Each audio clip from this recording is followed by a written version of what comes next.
প্রতিটা রূহ, প্রতিটা মানুষ মালাকুল মাউতকে দেখতে পায়। মুমিনদের কাছে এসে মালাকুল মাউত একজন যুবকের বেশে সাদা ধবধবে জুব্বা পরে সুগন্ধি মেখে মুমূর্ষু ব্যক্তির শিয়রে বসে বলে, ইয়া আইয়াতুহান নাফসুল মুতমাইন্নাহ, হে প্রশান্ত আত্মা, উখরুজি ইলা মাগফিরাতিল্লাহি ওয়া রিদওয়ানি, আল্লাহর ক্ষমা আর দয়ার দিকে বের হয়ে আসো। বলা মাত্রই মুমিনের আত্মাটা স্মুথলি বের হয়ে আসে। কাফান মিন আকফানিল জান্নাহ, হানুত মিন হানুতিল জান্নাহ, জান্নাত থেকে আনা সুগন্ধি কাফনের মধ্যে পেঁচিয়ে তিনি রূহটাকে নিয়ে ইল্লিনে চলে যায়। সরাসরি দেখে মালাকুল মাউতকে।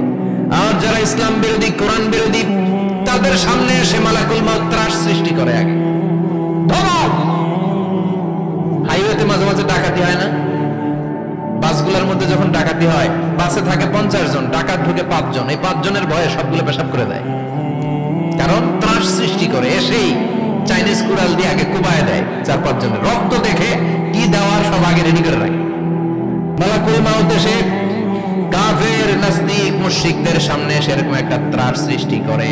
ভয়ে লোকটা কাঁপতে থাকে। ওর কাছে ভদ্র ভাষায় কথা বলে না, সুন্দর জামা পরে আসে না, কালো কুচকুচে চেহারা, ভয়ঙ্কর একটা রূপ নিয়ে, আকৃতি নিয়ে ইসলাম বিরোধীদের মাথার সামনে আসে।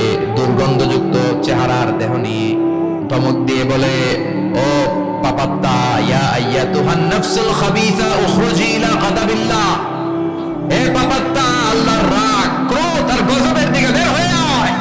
মুমিনের আত্মা বলার সাথে সাথে যেমনি মুমিনের দেহ থেকে বের হয়ে জান্নাতি কাফনের ভেতরে ঢোকে, কাফেরদের আত্মাও কি এরকম তাড়াতাড়ি বেরোতে চায় নাকি? কাফেরদের আত্মা বেরোতে চায় না। ডানে দৌড়, বায়ে দৌড়, সামনে দৌড়, পেছনে দৌড়, দৌড়াদৌড়ি করে। মালাকুল মাউত এটাকে টেনে হিচড়ে, একটা জীবিত ছাগলকে জবাই না করে তার চামড়া উল্টার দিকে টেনে হিচড়ে বের করলে ছাগলটা যত কষ্ট পায়, এর চেয়ে কমসে কম 70 গুণ বেশি কষ্ট দিয়ে কাফের, মুশরিক আর গাদ্দারদের রূহ কবজ করা হয়। আল্লাহ এই পরিস্থিতি থেকে তুমি আমাদের বাঁচাও। মুমিনদের রূহ যেমনি কবজ হয়, ওইভাবে রূহ কবজের ব্যবস্থা করে দিও। ইমানের মৃত্যু নসিব করে দিও, শাহিদি মৃত্যু নসিব করে দিও।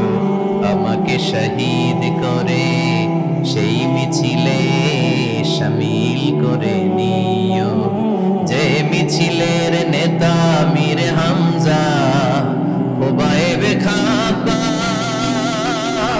আল্লাহর কাছে ছিল অতি প্রিয়, শামিল করে নিও।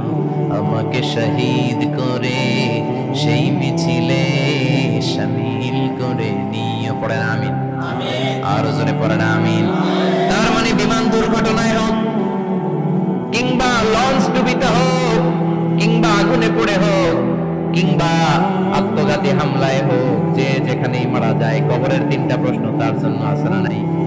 ইসলাম বিরোধীদের জন্য প্রশ্ন 3টা, আপনারা যারা মুমিন তাদের জন্য 4টা, আপনাদের জন্য একটা বেশি। আলহামদুলিল্লাহ। কোন কবরে এসে প্রথম প্রশ্ন করবে, মুনকার নাকির যখন চলে আসবে, 40 কদম যখন আত্মীয় স্বজনরা লাশটাকে কবরের মধ্যে দিয়ে 40 কদম চলে যায়, তখনই ফেরেশতা চলে আসে।